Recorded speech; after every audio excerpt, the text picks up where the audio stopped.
अनुराधा चौहान को टिकट उन्होंने यूँ दिया ना कि वो अपने बेटे का भविष्य आगे देख रहे हैं। अगर किसी मुस्लिम को टिकट देते वो चुनाव जीत जाता तो वो छोड़ता नहीं सीट, इसलिए उन्होंने टिकट दिया। ये कार्ड खेला है। लेकिन हिंदू भी और मुस्लिम हम दोनों वर्गों का समर्थन प्राप्त हो रहा है। बहुत बढ़िया प्रचार चल रहा है और हर वर्ग का पूरा समर्थन प्राप्त हो रहा है। और हमारे जो घटक दल हैं, जो भाजपा और निषाद पार्टी, भाजपा के यहाँ पर हर कार्यकर्ता और पूरे जितने भी लीडर्स हैं वो सब चुनाव लड़ा रहे हैं और हर गांव, हर उस मोहल्ले से हमें अच्छी तादाद में वोट मिलेगा। स्थानीय प्रत्याशी जो मुद्दा था उस पर विराम लग गया है, लेकिन उसके बावजूद जो आजम खान ने एक हिंदू कार्ड खेला है, अनुराधा चौहान को टिकट दे, उससे कितना नुकसान? अनुराधा चौहान को टिकट उन्होंने यूँ दिया ना कि वो अपने बेटे का भविष्य आगे देख रहे हैं। अगर किसी मुस्लिम को टिकट देते वो चुनाव जीत जाता तो वो छोड़ता नहीं सीट, इसलिए उन्होंने टिकट दिया। ये कार्ड खेला है। लेकिन हिंदू भी और मुस्लिम हम दोनों वर्गों का समर्थन प्राप्त हो रहा है। और भाजपा का तो वोट बैंक है, वो कहीं नहीं जाता। वो 97 में आपको याद होगा, यहाँ पर एक सैनी साहब थे, एक चुनाव लड़े थे, मात्र 3000 वोट आए थे। उन्हें सब भाजपा कैंडिडेट को वोट दिया था।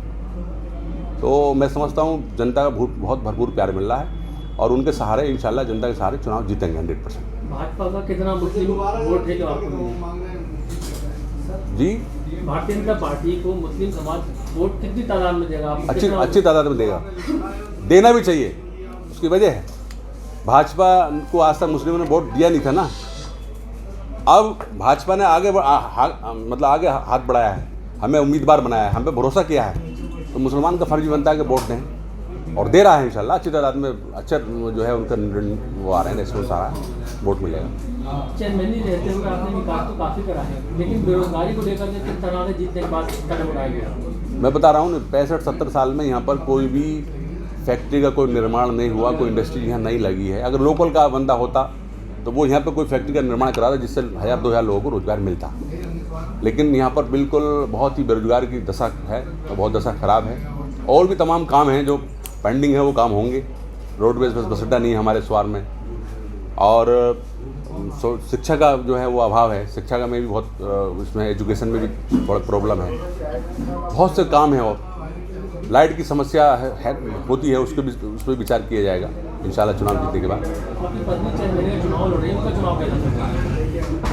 चुनाव पिछली बार तो 52% वोट मिला था, इस बार मैं समझता हूँ 70% वोट मिलेगा। मेरा ये जनता पर पूरा भरोसा है और कोई फाइट में नहीं है नगर पालिका चुनाव में, क्योंकि जो जितने लोग पहले उम्मीदवार थे वो चुनाव नहीं लड़ रहे हैं। वो तो अपने नौकरों को चुनाव लड़ा रहे हैं, अपने ऐसे लोगों को चुनाव लड़ा रहे हैं जिससे खुद में और आप में अंतर होता है।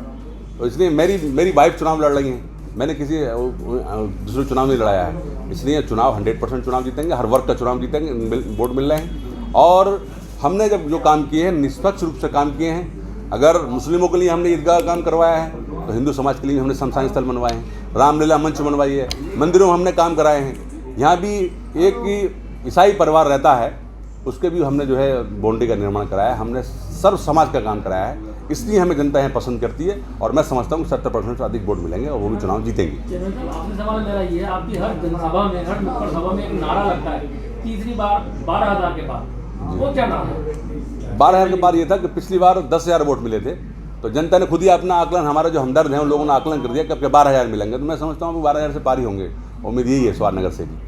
4 तारीख को नगर निकाय का मतदान है और 10 तारीख को आपका उपचुनाव का, क्या अपील करना चाहेंगे स्वार? मैं सभी जनता से, स्वार की नगर की जनता से ये अपील करूँगा कि 4 तारीख को जो है कल प्लेट पे मोहर लगाएं और जो जैसे आपका समर्थन मिलता आ रहा है मुझे पहले से, तो मेरे हाथों को मजबूत करें। और 10 तारीख को, आने वाली 10 मई को कब प्लेट पे प्लेट पेपर उस पर मोहर लगानी है, बटन दबाना है। बस ये जनता से अपील करूँगा। चूँकि ये 4 साल की सरकार है और 4 साल की सरकार में बहुत ही काम यहाँ पर होने हैं जो पेंडिंग काम है। समाजवादी को पार्टी को वोट देने से कोई फ़ायदा नहीं होगा, यही कूड़े के ढेर में डालने के बराबर है। इसलिए उसको वोट देने का कोई फ़ायदा नहीं है। मैं ये अपील करूँगा कि सब लोग एनडीए गठबंधन के मुझे वोट सपोर्ट करें और यहाँ जो है विकास कराएं और तरक्की होगी। मुझे ये पूरी जनता से अपील है और गुजारिश है।